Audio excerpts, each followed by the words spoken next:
Hi everybody, welcome back to Island Outdoors 1. Today I have a Camillus number 179 large Stockman to share with you.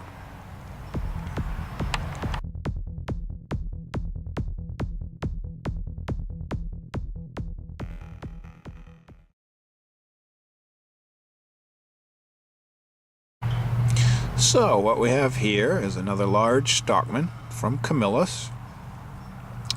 And this one is a little different. It was an advertising knife with the shield.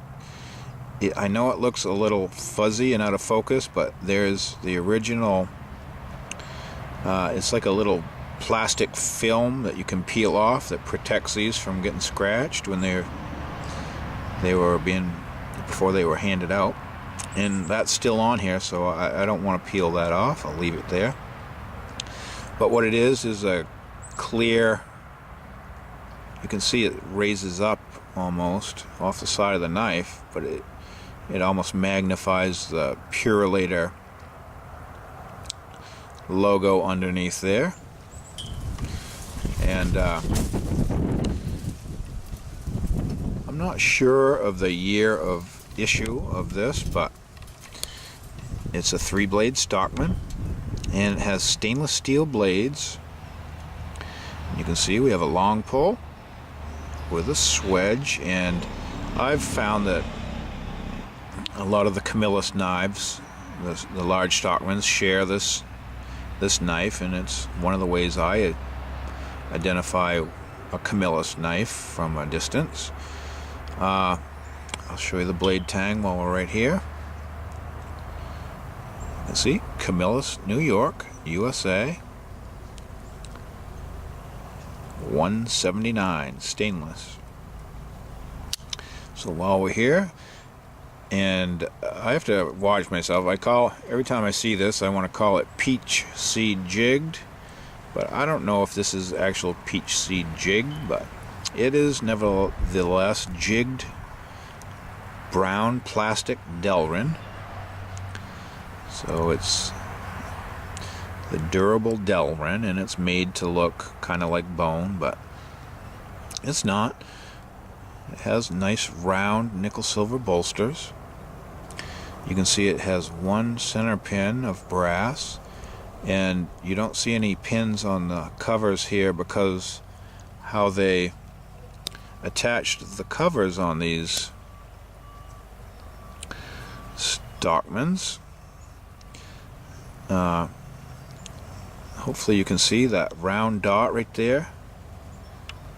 It's like the covers had pins that went through the brass liners, and then they must have had some process to cut them and melt them so it mushroomed them out against the inside of the brass liners, and it held the covers on that way with no pins showing, and that somehow probably was cheaper to make than adding another pin that had to be inserted and machined onto the knife to attach the covers. But so I'm guessing this is not a real old knife, and it is definitely before 2007, because I think they started doing this probably closer to before they closed the plant.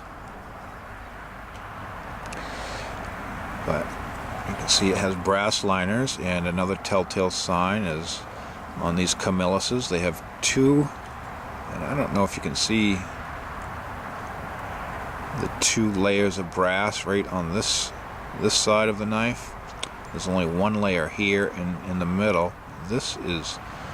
It looks thicker, but it's actually 2 thin strips of brass, and that's just to help the spey and sheepsfoot blade have a little more room in there without rubbing. And yes, we have a spey blade, small nail neck, and we have a sheepsfoot blade with a small nail neck. So this is the large Stockman. Very nice knife, and I don't... If this has been used, it has been very lightly used. I don't think it looks like it's been sharpened.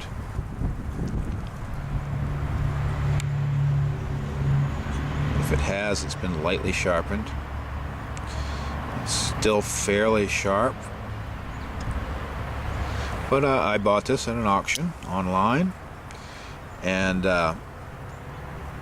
I really like Camillus knives, so I didn't mind that this was a advertiser model with the Purolator emblem. It's kind of neat, actually. Gives it a little extra detail that some of the other ones don't have. But yeah, nice USA made Camillus. And you know, it wasn't bone, it wasn't stag antler material, so this was more affordable than some of the fancier knives, but it is still quality, and it's survived this long, and it will survive many more years, possibly generations, and still be going strong. So that speaks to the quality of some of these older knives, and I'm glad I could share it with you. And thank you for watching, and stay tuned for my next episode. See ya.